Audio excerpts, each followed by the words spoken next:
जो काउंसिल बनी थी उसके चेयरमैन के नाते ठाकुर करम सिंह जी उसके चेयरमैन, जो मेरे ही विधानसभा क्षेत्र से चुनाव लड़े हैं, 5 बार वो विधायक रहे हैं। 1 नवंबर 1956 को हिमाचल प्रदेश केंद्र शासित राज्य बना और वर्ष 1963 में government of union territories act पास करके 1 जुलाई 1963 को टेरिटोरियल काउंसिल को हिमाचल प्रदेश विधानसभा में परिवर्तित किया गया और परिणाम स्वरूप डॉक्टर वाई.एस. परमार इस प्रदेश के दूसरी बार मुख्यमंत्री बने। इसी प्रकार से अगले पड़ाव में जाते हुए 1966 में पंजाब स्टेट पुनर्गठन एक्ट पास किया गया और कांगड़ा, ऊना, हमीरपुर, कुल्लू, लाहौल स्पीति, शिमला, नालागढ़, कंडाघाट तथा डलहौजी आदि क्षेत्र हिमाचल प्रदेश में शामिल किए गए और जिससे हिमाचल प्रदेश का क्षेत्रफल 55,673 वर्ग किलोमीटर हो गया, जो वर्तमान में भी आज की तारीख में वो स्वरूप विद्यमान है। इसके पश्चात भौगोलिक, सामाजिक, सांस्कृतिक और भाषाई पुनर्मिलन तो हो गया, लेकिन इस प्रदेश के लिए पूर्ण राज्य का दर्जा मिला अविशेष था। दिसंबर 1970 में संसद में state of Himachal Pradesh act 1970 पास हुआ। ये बहुत महत्वपूर्ण पल था। 25 जनवरी 1971 को प्रधानमंत्री, उस वक्त की प्रधानमंत्री श्रीमती इंदिरा गांधी ने स्वयं शिमला आकर यहां के ऐतिहासिक रिज मैदान में 31,000 हिमाचल वासियों के बीच हिमाचल को पूर्ण राज्य प्रदान करने की घोषणा की। इस प्रकार हिमाचल प्रदेश भारत का 18वां राज्य बन गया। 25 जनवरी को वो दिन हिमाचल प्रदेश के परिश्रमी व भोले वाले लोगों, राजनीतिक नेताओं, स्वतंत्रता सेनानियों तथा प्रजामंडल के सभी उस वक्त के कार्यकर्ताओं के लिए अत्यंत प्रसन्नता का दिन था, क्योंकि उस दिन उनका वर्षों का सपना साकार हुआ। मित्रों, मैं थोड़ी सी ये सारी बातें हिमाचल के संदर्भ में जो आपके समक्ष रख रहा हूं, ये इतिहास से जुड़ी बातें हैं। 1971 में जब हिमाचल प्रदेश को पूर्ण राज्य का दर्जा प्राप्त हुआ, उस समय विकास की जो संभावनाएं जो है वो बहुत ऐसी थी कि कब तक हमारे हिमाचल प्रदेश में रोशनी होगी, कब तक हमारा शिक्षा का स्तर बढ़ेगा, कब तक जो है सड़कें बनेंगी, ये सारी बातें उस वक्त जो है लोगों के समक्ष थी। ऐसी परिस्थिति में मैं ये भी मैं बताना चाहता हूं कि उस वक्त जो है प्रति व्यक्ति जो है जो आय थी वो 651 थी और वर्तमान में इस 4 साल के अंतराल के बाद अगर आज हम नजर मारते हैं तो प्रति व्यक्ति आय जो है 1,95,255 है। मैं इसका भी मैं जिक्र करना चाहूंगा और इसके अलावा कुछ और बातों का मैं भी जिक्र करना चाहूंगा।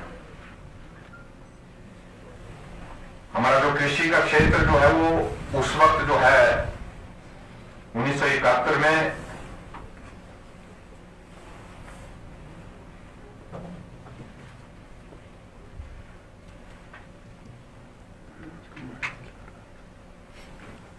$911.7 हेक्टेयर था और वर्तमान में 2020 में पूर्ण होने के बाद वर्तमान में जो हमारा जो कृषि का हमारा क्षेत्र जो है 959.2 हेक्टेयर है। बागवानी का हमारा जो क्षेत्र जो है उस वक्त जो है 44,300 29 हेक्टेयर था।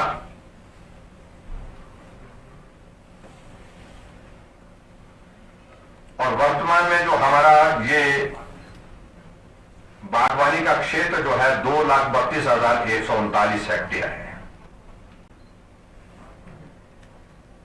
लोक निर्माण विभाग के द्वारा सड़कें उस वक्त जो है वो सड़कों की स्थिति 7,370 किलोमीटर सड़कें उस वक्त थी 1971 में। और वर्तमान में हिमाचल प्रदेश में जो मोटरेबल रोड जो है वो सड़क जो है वो 38,470 किलोमीटर है। 1971 में स्वास्थ्य संस्थान 587 थे, 587। और वर्तमान में हमारे हिमाचल प्रदेश में स्वास्थ्य संस्थानों की संख्या 4,118 है।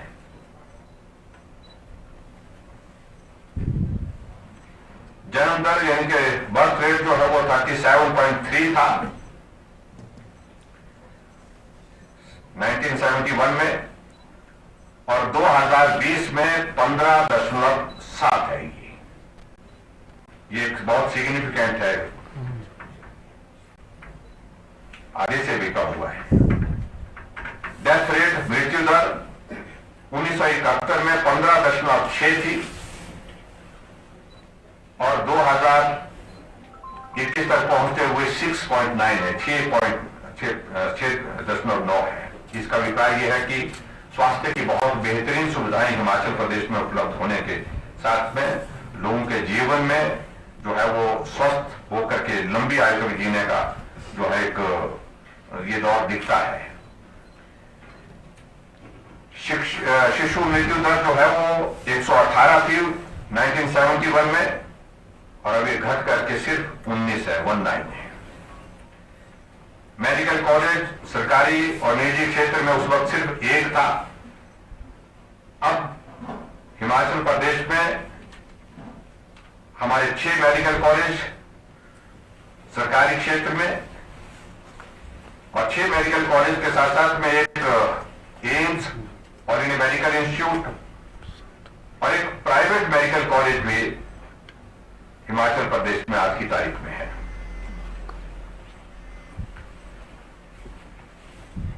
मेडिकल यूनिवर्सिटी हिमाचल प्रदेश में उस वक्त थी नहीं, अभी वर्तमान में एक है। एम्स का मैंने जिक्र कर लिया। पीजीआई सैटेलाइट सेंटर आज हमारे हिमाचल प्रदेश में है। आयुर्वेदिक स्वास्थ्य संस्थान 393 थी उस वक्त और वर्तमान में 1252 है।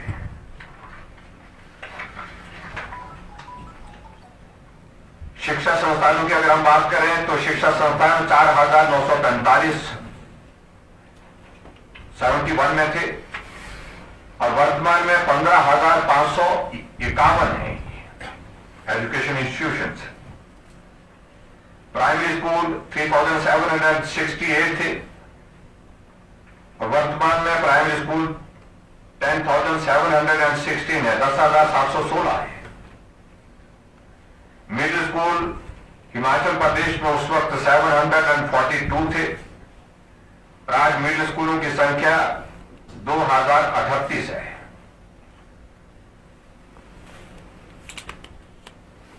हाई स्कूल और सीनियर सेकेंडरी स्कूल 435 उस वक्त थे और आज 2,797 है। साक्षरता दर जो बहुत महत्वपूर्ण 1971 में 31.96 यानी कि 32% से भी कम और आज हिमाचल प्रदेश की जो साक्षरता दर जो है वो 86.60 है, 86.60 है। उस वक्त डिग्री कॉलेज जो स्नातक तक होते थे वो 15 थे। आज डिग्री कॉलेज हिमाचल प्रदेश में सरकारी क्षेत्र में 137 सरकारी क्षेत्र में नहीं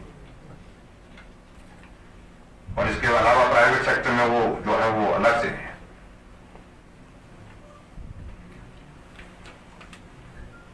विद्युत क्षमता की अगर हम बात करें तो उस वक्त 1660 मेगावाट जनरेशन थी पावर सेक्टर में 1660, और वर्तमान में हिमाचल प्रदेश में 10,756 मेगावाट है।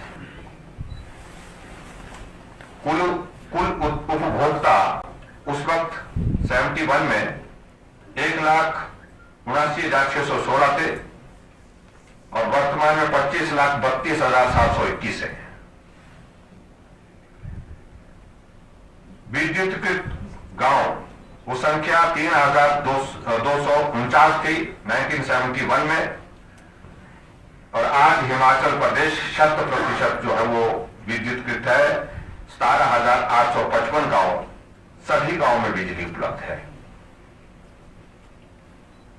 घरेलू जो नल के कनेक्शन उस वक्त हुआ नहीं करते थे, नल जो है वो सार्वजनिक स्थल पर ही होता था। आज 12,86,852 घरों में जो है वो नल के हमारे पेयजल योजना के अंतर्गत जो है वो कनेक्शन है। 75.52% है।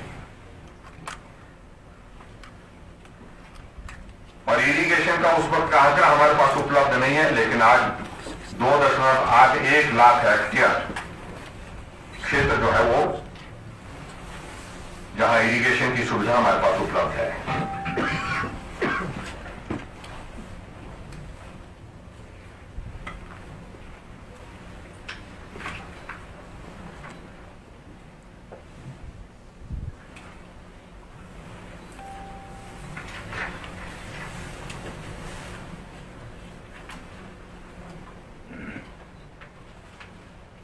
पंचायतों की संख्या उस वक्त हिमाचल प्रदेश में 2035 थी, और आज 3,615 है।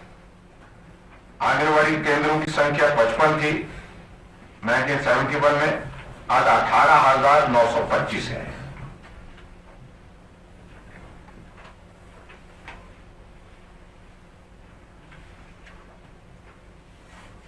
इस प्रकार से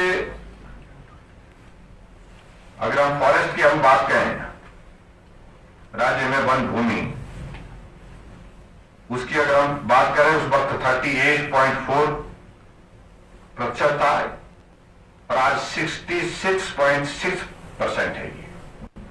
ये मोटी मोटी कुछ बातें मैं आपके ध्यान में इसलिए, क्योंकि हिमाचल ने 50 वर्षों के इस कालखंड में बहुत तेज गति से प्रगति की है, और जिसका श्रेय हिमाचल प्रदेश के लोगों को जाता है प्रमुख रूप से।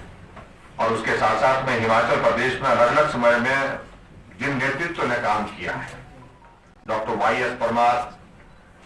एस परमार के बाद इस प्रदेश में ठाकुर रामलाल जी भी रहे,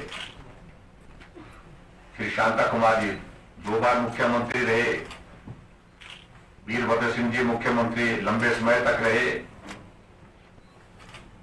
प्रेम कुमार धूमल जी बतौर मुख्यमंत्री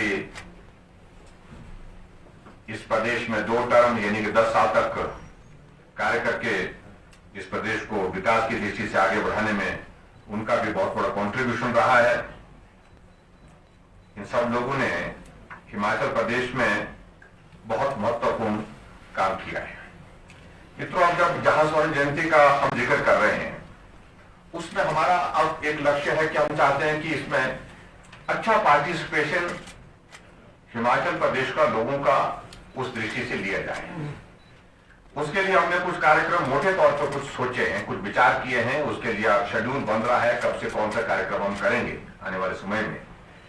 एक तो इस प्रकार से मैंने बताया कि हिमाचल प्रदेश में इस साल हम 51 इवेंट्स हम ऑर्गेनाइज करेंगे, जो स्टेट लेवल के हमारे प्रोग्राम्स होंगे।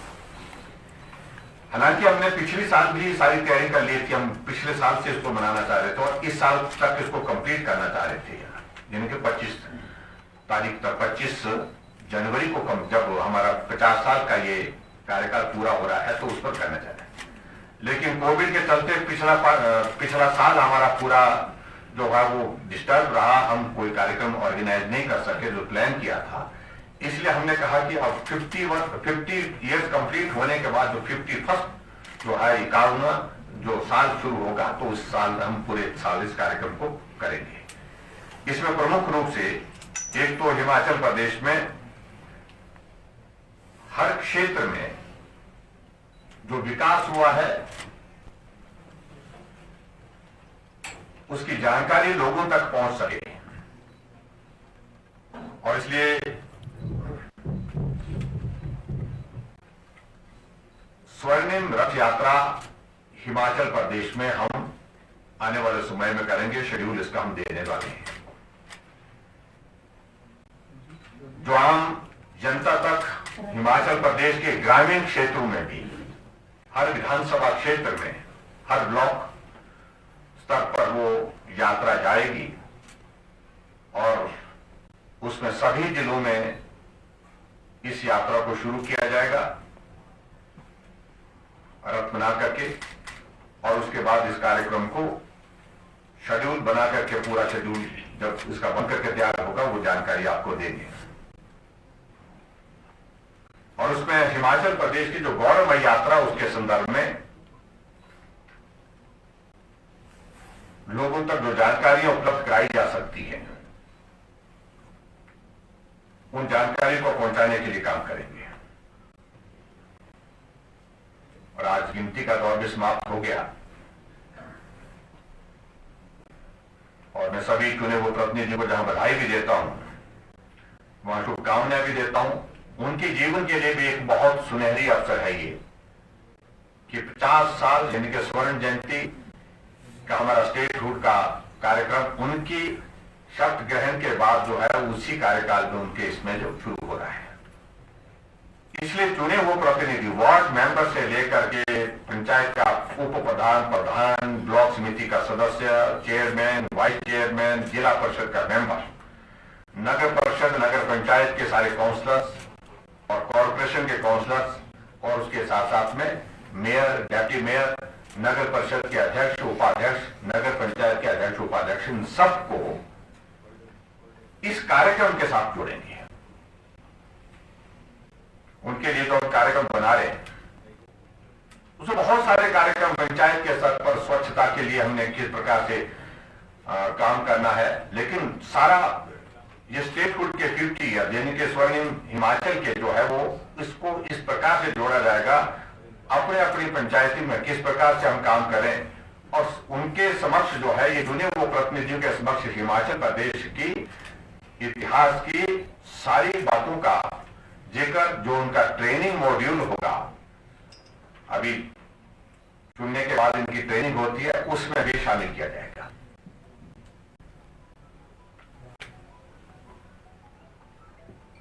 यानी कि चुने हुए प्रतिनिधियों का पार्टिसिपेशन बड़े स्केल पर हम इसमें करने वाले हैं।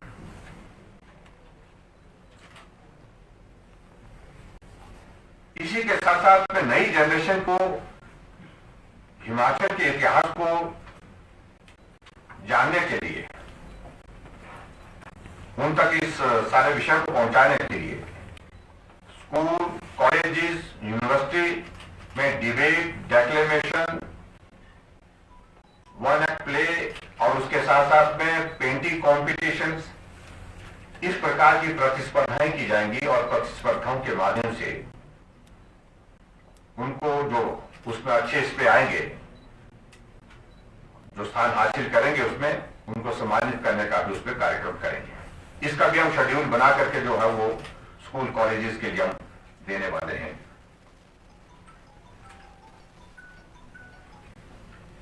हिमाचल प्रदेश में किसी भी नागरिक ने हिमाचल को किसी भी क्षेत्र में गौरव दिलाया हो, सम्मान दिलाया हो, ऐसे विभिन्न, चाहे वो सेना में काम करते हुए, चाहे वो एकेडमिक फील्ड में काम करते हुए, साहित्य के इसमें काम करते हुए, हर फील्ड में, यानी कि हर फील्ड में क्या उनको भी सम्मानित करने का कार्यक्रम हम इस बीच में इस स्वर्णिम हिमाचल के इस एक साल के कार्यक्रम में हम शामिल कर रहे हैं।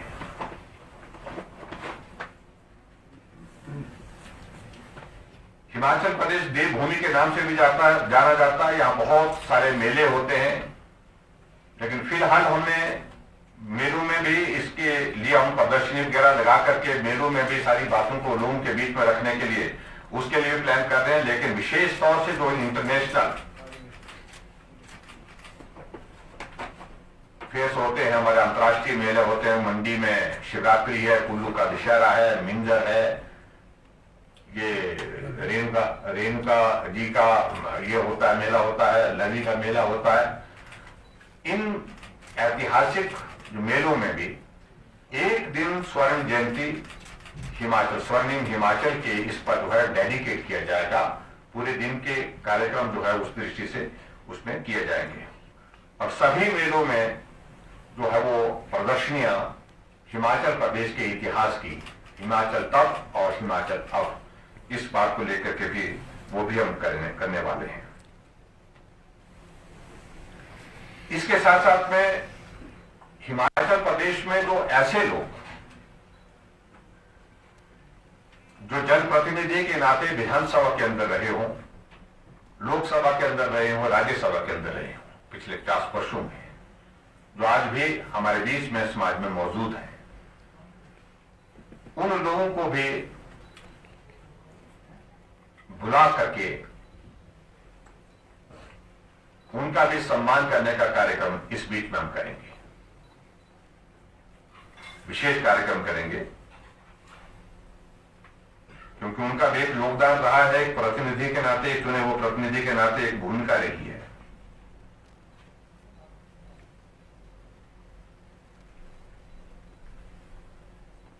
और जहां तक अलग अलग डिपार्टमेंट्स की अगर मैं बात कहूं तो उसमें अलग अलग डिपार्टमेंट्स में, जैसे मैंने आज यहां सड़कों का जिक्र कर रहा था, मैं हेल्थ इंस्टीट्यूशन का जिक्र कर रहा था, मैं एजुकेशन इंस्टीट्यूशन का जिक्र कर रहा था, अलग अलग डिपार्टमेंट के अलग अलग कार्यक्रम होंगे और उसमें पूरा बीच बीच में किस प्रकार से दौर आए उस सारी चीज को लेकर के विस्तार से जो है वो एक एक इवेंट जो है वो पीडब्ल्यू डिपार्टमेंट, सड़कों का, रोड इंफ्रास्ट्रक्चर उस वक्त क्या था, हेल्थ के सेक्टर में हमारी क्या स्थिति उस वक्त थी, आज कहां है, उस सारी चीज पर जो है वो अलग अलग इस प्रकार के कार्यक्रम आयोजित विभाग के माध्यम से हम करेंगे, जिसमें विशेष तौर से हमारा पीडब्ल्यू डिपार्टमेंट है, एजुकेशन डिपार्टमेंट है, हेल्थ है, उसके साथ में हॉर्टिकल्चर है, टूरिज्म है, इन सारे डिपार्टमेंट के एक एक कार्यक्रम जो है वो, इसके अलावा और भी जो डिपार्टमेंट एग्रीकल्चर का सेक्टर है हमारा, उस पर भी हम कार्यक्रम करने हैं। और इसके साथ में एक चीज और हम लोगों के बीच में इस सारे विषय को भी रखने वाले हैं कि 50 साल का सफर जहां तक हम पूरा किए हैं, 50 साल पहले कहां थे, 50 सालों के बाद हम यहां हैं, और आने वाले 50 सालों में हिमाचल कहां होना चाहिए, कहां दिखना चाहिए, क्या उसमें होना चाहिए, उसकी परिकल्पना, उसके लिए विजन क्या है, उस दृष्टि से भी हम हिमाचल प्रदेश के लोगों से एक व्यवस्था करेंगे जिसमें उनके सुझाव आए, उनका हम संकलन करें, उनको हम सबको इकट्ठा करें और उसके बाद उसका एक स्वरूप बना करके हिमाचल का आने वाले समय 50 वर्षों का विजन इस लोगों, हिमाचल के लोगों की दृष्टि में क्या, उनकी परिकल्पना में क्या है, इस बात को लेकर के भी एक प्रयास करेंगे।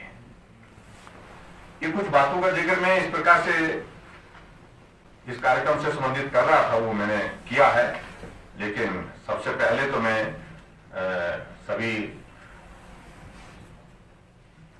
हिमाचल वासियों का इस बात के लिए आभार व्यक्त करना चाहूंगा कि बहुत एक ऐसे संकट और ऐसी परिस्थितियों के दौर में से, कठिन परिस्थितियों के दौर में से हिमाचल की इस यात्रा को यहाँ पहुंचाने में उन्होंने जो बहुमूल्य सहयोग किया है, कंट्रीब्यूशन किया, ये स्वर्णिम हिमाचल का ये पूरा वर्ष जो है उनके उस कंट्रीब्यूशन को याद करने के लिए समर्पित होगा। किसी व्यक्ति के लिए नहीं, किसी विशेष के लिए नहीं, उनके कंट्रीब्यूशन के लिए, तो क्योंकि हिमाचल की यात्रा अगर हमने पूर्ण की है तो उसमें हिमाचल के लोगों का योगदान रहा है, तो उनके लिए समर्पित होगा। तो मित्रों, कुछ बातों का जिक्र मुझे जो करना था, कार्यक्रम का स्वरूप जो 25 तारीख का वो मैंने आपके समक्ष रख दिया। कुछ बातों को लेकर के हमने जो मोटी मोटी दो चार चीजें जो हमने एक साल के इस कार्यक्रम में जो जिसको हमने करना है उसके लिए मैंने मोटी से तीन चार पांच बातों का हमने उसमें जिक्र किया है, और भी बहुत सारी चीजें उसमें होती रहेंगी बीच बीच में जो हमारे ध्यान में आती रहेंगी। और इसमें मैं चाहूंगा कि आप लोग भी एक बहुत महत्वपूर्ण दायित्व पर हैं पत्रकार के रूप में।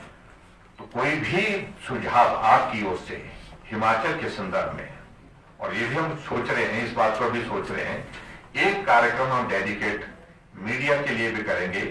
उस वक्त मीडिया 50 साल का मीडिया क्या था और उस वक्त की मीडिया की जो है वो इंपॉर्टेंस, उसका महत्व क्या था और उस पर उसकी गंभीरता क्या थी और उसके साथ साथ में उसकी विश्वसनीयता क्या थी। आज के इस दौर में आगे बढ़ते हुए इस परिवेश में मीडिया कहां है, इस पर भी एक कार्यक्रम हम मीडिया के मित्रों के साथ करेंगे। और उस तरह से उस कार्यक्रम को करने में हम चाहेंगे कि आप सबके भी सुझाव क्या उसका स्वरूप हो सकता है, किस प्रकार से उसको कर सकते हैं, उस सारी चीज के लिए। और लेकिन इसके बावजूद में इवेंट्स से रिलेटेड हम कोशिश कर रहे हैं कि हम सुझाव के लिए हमने अपने आप को ओपन किया है, सब लोगों को कहा है, अधिकारियों को भी कहा है, उसके साथ साथ समाज के अलग अलग संगठनों के लिए भी हमने इस बात के लिए कहा है कि 50 साल के इस अवसर पर जो है हम क्या क्या और कार्यक्रम कर सकते हैं। सुझाव की दृष्टि से बहुत सारी चीजें आ रही हैं, आप सबकी ओर से भी कोई सुझाव इस दृष्टि से होगा जिसको हम कर सकते हो तो मैं उसका अभिनंदन करूंगा, स्वागत करूंगा। मेरी ओर से मित्रों सिर्फ इतना ही है आज के कार्यक्रम के लिए। और 25 तारीख के कार्यक्रम के लिए पूर्ण राजत्व का जो हमारा शिमला के रिज के मैदान पर होगा, उस कार्यक्रम में आप सब सादर आमंत्रित हैं।